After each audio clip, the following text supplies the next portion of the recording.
നിൽക്കുന്നത് പിശാചാണെന്നും പിശാച് നിങ്ങളുടെ വ്യക്തമായ സ്പഷ്ടമായ ശത്രുവാണെന്നും പരിശുദ്ധ ഖുർആൻ ഇടയ്ക്കിടെ നമ്മോട് ഉണർത്താറുണ്ട്. എന്നാലും പിശാചിന്റെ വലയങ്ങളിലും പിശാചിന്റെ കെണികളിലും നമ്മൾ പെടുകയും ചില ആളുകൾ നിരന്തരമായി ചില വൃത്തികേടുകളിൽ ചില തോന്നിവാസങ്ങളിൽ മുഴുകുമ്പോ മറ്റു ചിലർ അറിയാതെ ചില നൈമിഷിക താല്പര്യങ്ങളിൽ ദുർബലമായ നിമിഷം കൊണ്ട് പെട്ടുപോവുകയാണ്. ഏതായാലും നമ്മൾക്കിവിടെ ചർച്ച ചെയ്യാനുള്ളത് പാപങ്ങൾ ലഘൂകരിച്ച് കാണാൻ പറ്റുമോ ഇല്ലേ എന്നതാണ്. അങ്ങനെ ലഘൂകരിച്ച് കാണുന്ന ആളുകളോട് പടച്ച റബ്ബിന്റെ പ്രതികരണം എങ്ങനെ എന്നൊക്കെ നമ്മൾക്ക് ഇന്ന് ചർച്ച ചെയ്യണം. നമ്മൾക്കൊക്കെ അറിയുന്നത് പോലെ സൂറത്തുൽ അറാഫിൽ അല്ലാഹു റബ്ബ് സുബ്ഹാനഹു വ തആല നമ്മോട് പഠിപ്പിക്കുകയാണ്,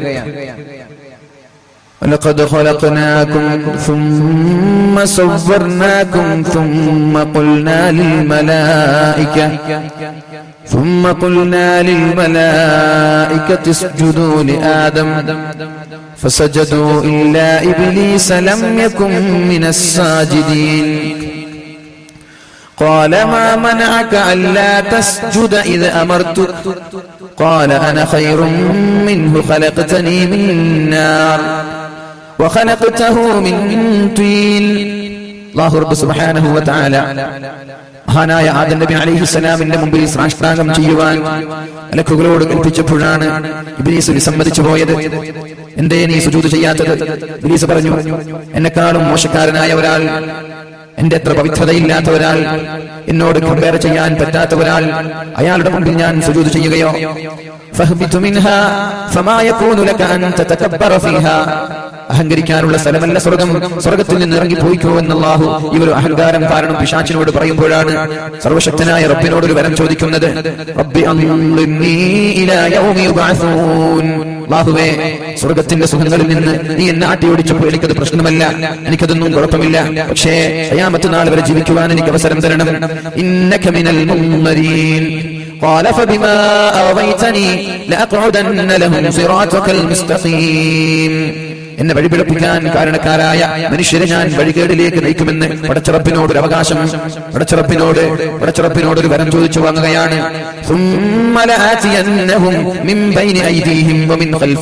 അവരുടെ മുന്നിലൂടെ, അവരുടെ പിന്നിലൂടെ,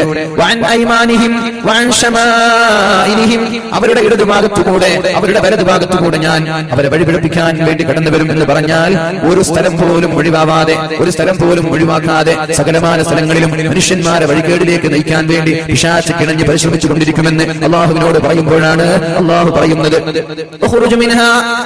കുഴപ്പമില്ല, നീ പോയിക്കോ, നീ മനുഷ്യന്മാരെ വഴിപിഴപ്പിക്കാൻ ശ്രമിച്ചോ, എനിക്ക് കുഴപ്പമില്ല. ആരൊക്കെയാണോ നിന്നെ പിൻപറ്റുന്നത്, ആരൊക്കെയാണോ നിന്റെ പാത പിന്തുടരുന്നത്, അവരെ ഞാൻ കൊണ്ടുപോകുന്നത് നരകത്തിലേക്കാണ്. ആദമേ, നീയും നിന്റെ ഭാര്യയും സ്വർഗത്തിൽ താമസിച്ചോ. പിശാച് നിങ്ങൾക്ക് വ്യക്തമായ ശത്രുവാണെന്ന് അല്ലാഹു തആല ആദം നബി അലൈഹിസ്സലാമിനോട് ശക്തമായ വാണിംഗ് കൊടുത്തപ്പോഴേക്കും മഹാനായ ആദം നബി അലൈഹിസ്സലാം ഒരു ദുർബലമായ നിമിഷം കൊണ്ട് പിശാചിന്റെ പ്രേരണയിൽ പെട്ടുപോവുകയാണ്. അപ്പോഴാണല്ലോ അല്ലാഹു പറയുന്നത്, വദല്ലാഹുമാ ബിഗുറൂർ ഫലമ്മാ ذاقا الشجرة بدت لهما سوآتهما وطفقا يخصفان عليهما من ورق الجنة وناداهما ربهما ألم أنهكما عن تلكما الشجرة وأقل لكما إن الشيطان لكما عدو مبين. ആദം നബിയെ, പിശാച് നിങ്ങളുടെ ശത്രുവാണെന്ന് ഞാൻ നിങ്ങളോട് പറഞ്ഞു തന്നിട്ടില്ലേ? പിന്നെ എന്തേ പിശാച് ഒരു കാര്യം പറയുമ്പോ നിങ്ങൾക്ക് അതിനോട് ശ്രദ്ധയുണ്ടാവാത്തത്? ലോകത്തിന് ആദ്യം തന്നെ ഒരു പാഠം പഠിപ്പിക്കുകയാണ് അല്ലാഹു തആല. ശേഷം വരാനിരിക്കുന്ന ഉമ്മത്തികൾക്ക്, ശേഷം വരാനിരിക്കുന്ന സമൂഹത്തിന് വലിയൊരു പാഠം, വലിയൊരു അനുഭവം പഠിപ്പിച്ചു കൊടുക്കുകയാണ്. നമ്മുടെ ഉപ്പാപ്പയായ ആദം നബി അലൈഹിസ്സലാമിനെ പിശാച് വഴിപിഴപ്പിച്ചുവെങ്കിൽ ഇനി വരാനിരിക്കുന്ന ഓരോ ആളുകളെയും വഴിപിഴപ്പിക്കാൻ പിശാച് കിടഞ്ഞു ശ്രമിച്ചുകൊണ്ടേയിരിക്കും. അതുകൊണ്ട് നമ്മൾ എന്ത് വേണം? പിശാചിൽ നിന്ന് അകലാൻ ശ്രമിക്കണം. എങ്ങനെയാണ് അകലാൻ പറ്റുക? എങ്ങനെയാണ് പിശാചിന്റെ ശല്യങ്ങളിൽ നിന്ന്, പിശാചിന്റെ ദുർബോധനങ്ങളിൽ നിന്ന്, പിശാചിന്റെ തോന്നിവാസങ്ങളിൽ നിന്ന് നമ്മുടെ ശരീരങ്ങളെ, നമ്മുടെ കുടുംബങ്ങളെ, നമ്മുടെ മനസ്സിനെ നമ്മൾക്ക് നിയന്ത്രിക്കാൻ പറ്റുക എന്ന് പരിശുദ്ധ റസൂലുള്ളാഹി സ്വല്ലല്ലാഹു അലൈഹി വസല്ലം നമ്മോട് പഠിപ്പിക്കുന്നുണ്ട്. പിശാച് ഓരോ മനുഷ്യന്റെ ശരീരത്തിലുള്ള രക്തധമനികളിലൂടെ, സിരകളിലൂടെ, അവന്റെ ഞരമ്പുകളിലൂടെ, നാഡികളിലൂടെ പിശാച് സഞ്ചരിച്ചുകൊണ്ടേയിരിക്കുന്നുണ്ട് എന്ന് അല്ലാഹുവിന്റെ ഹബീബായ റസൂലുള്ളാഹി സ്വല്ലല്ലാഹു അലൈഹി വസല്ലം നമ്മോട് പഠിപ്പിക്കുകയാണ്. നമ്മുടെ ശരീരത്തിന്റെ ധമനികളിലൂടെ രക്തയോട്ടം എവിടെയൊക്കെയാണോ നടക്കുന്നത്, ബ്ലഡ് സർക്കുലേഷൻ എവിടെയൊക്കെയാണോ നടക്കുന്നത്, അവിടെയൊക്കെ പിശാച് സഞ്ചരിക്കുന്നുണ്ട്. ഇനി പിശാചിൽ നിന്ന് രക്ഷപ്പെടാൻ നിങ്ങൾ പിശാചിന് കയറി വരാനുള്ള വഴി കൊടുക്കാൻ പാടില്ല. പിശാച് ശരീരത്തിലേക്ക് കയറി വരുന്നത് ഒരുപാട് ഭക്ഷണം കഴിക്കുമ്പോഴാണ്, ഒരുപാട് തിന്നുമ്പോഴാണ്. അതുകൊണ്ട് തിന്നല്ലേ, നിങ്ങൾ വിശപ്പ് സഹിക്കണം, ഒരുപാട് പട്ടിണി കിടക്കണം. പട്ടിണി കിടക്കുമ്പോഴാണ് പിശാചിന് നിങ്ങളുടെ ശരീരത്തിലേക്കോ നിങ്ങളുടെ ഞരമ്പിലേക്കോ കയറാൻ പറ്റാതിരിക്കുന്നത്. നിങ്ങൾ പട്ടിണി കിടന്നാൽ പിശാചിന് നിങ്ങളുടെ ശരീരത്തിലേക്ക് കയറാൻ പറ്റില്ലെന്ന് പരിശുദ്ധ റസൂലുള്ളാഹി സ്വല്ലല്ലാഹു അലൈഹി വസല്ലം. അതുകൊണ്ടാണല്ലോ പരിശുദ്ധമായ റമളാൻ വരുമ്പോൾ പിശാചിനെ കെട്ടിയിടുന്നത്. ആരും ഭക്ഷണം കഴിക്കുന്നില്ല, എല്ലാവരും വിശപ്പ് സഹിക്കുന്നു. വിശപ്പ് സഹിക്കുമ്പോഴേക്കും നമ്മുടെ ശരീരത്തിലേക്ക് കയറിക്കൂടാൻ പിശാചിന് സാധിക്കുന്നില്ല. അപ്പൊ ശരീരത്തിൽ നിന്ന് പിശാചിനെ ആട്ടിയോടിക്കാൻ ഏറ്റവും നല്ല ആയുധം അത് പട്ടിണി കിടക്കലാണെന്ന് മുഹമ്മദ് റസൂലുള്ളാഹി സ്വല്ലല്ലാഹു അലൈഹി വസല്ലം, അല്ലാഹുവിന്റെ ഹബീബായ റസൂലുള്ളാഹി സ്വല്ലല്ലാഹു അലൈഹി വസല്ലം തന്റെ പ്രിയപ്പെട്ട പത്നിയോട് പറയുന്നുണ്ട്, ആയിഷ ആയിഷ ദാവിമി ഖറഅ ബാബിൽ ജന്നതി ബിൽ ജൂ, ദാവിമി ഖറഅ ബാബിൽ ജന്ന, സ്വർഗ്ഗത്തിന്റെ കവാടങ്ങൾ മുട്ടിക്കൊണ്ടേയിരിക്കണം ആയിഷ, സ്വർഗ്ഗത്തിന്റെ കവാടങ്ങൾ മുട്ടിക്കൊണ്ടേയിരിക്കണം ആയിഷ.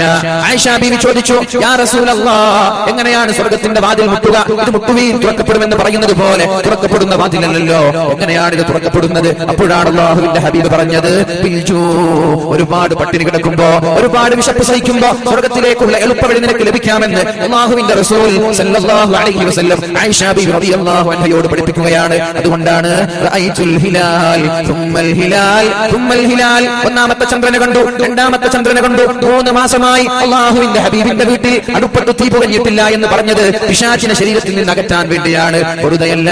ഉമ്മഹാത്തുൽ മുഅ്മിനീൻ, നമ്മുടെ മുഅ്മിനീങ്ങളായ മുഅ്മിനാത്തുകളായ സകലമാന അടിമകളുടെയും ഉമ്മമാരാണല്ലോ അല്ലാഹുവിന്റെ ഹബീബിന്റെ ഭാര്യമാർ. അവർ പട്ടിണി കിടന്നാലേ പിശാചിന്റെ ശല്യങ്ങളിൽ നിന്ന് അവർക്ക് രക്ഷപ്പെടാൻ പറ്റുകയുള്ളൂ. നമ്മൾക്കും പിശാചിന്റെ ശല്യങ്ങളിൽ നിന്ന്, പിശാചിന്റെ തോന്നിവാസങ്ങളിൽ നിന്ന് രക്ഷപ്പെടാനുള്ള മാർഗം പട്ടിണി കിടക്കലാണ്. അപ്പോൾ കഞ്ചാവിന്റെ ആവശ്യമില്ല, സ്മോക്ക് ചെയ്യേണ്ട ആവശ്യമില്ല, വിചാരങ്ങളുടെ ആവശ്യമില്ല, ഒരുപാട് തോന്നിവാസങ്ങളുടെ ആവശ്യമില്ല. പട്ടിണി കിടക്കുന്ന ആളുകൾക്ക് തിന്മയോട് താല്പര്യമുണ്ടാവൂല, അവന്റെ ശരീരം തിന്മയിലേക്ക് അവനെ നയിച്ചു കൊണ്ടുപോകൂല. ഒരുപാട് തിന്ന് വയറ് നിറഞ്ഞു. അല്ലാഹുവിന്റെ ഹബീബായ റസൂലുള്ളാഹി സ്വല്ലല്ലാഹു അലൈഹി വസല്ലം പറഞ്ഞുവല്ലോ, അവസാന കാലഘട്ടം വരുമ്പോ എന്റെ ഉമ്മത്തിന് 2 ചിന്തകൾ മാത്രമേ ഉണ്ടാവുകയുള്ളൂ. അവസാന കാലഘട്ടം വരുമ്പോ 2 ചിന്തകൾ. ഒന്ന് വൽ ബത്ൻ, അവന്റെ പള്ള, അവന്റെ വയറ് എങ്ങനെയെങ്കിലും നിറക്കണമെന്ന് റോഡിന്റെ ഇരു സൈഡുകളിലുള്ള, റോഡിന്റെ ഇരുവശങ്ങളിലുള്ള ഏതെങ്കിലും ഫാസ്റ്റ് ഫുഡുകളിൽ ചെന്നുകൊണ്ട് വയറ് നിറക്കുക എന്ന ചിന്തയല്ലാതെ വേറൊരു ചിന്തയും അവനുണ്ടാവാൻ സാധ്യതയില്ല.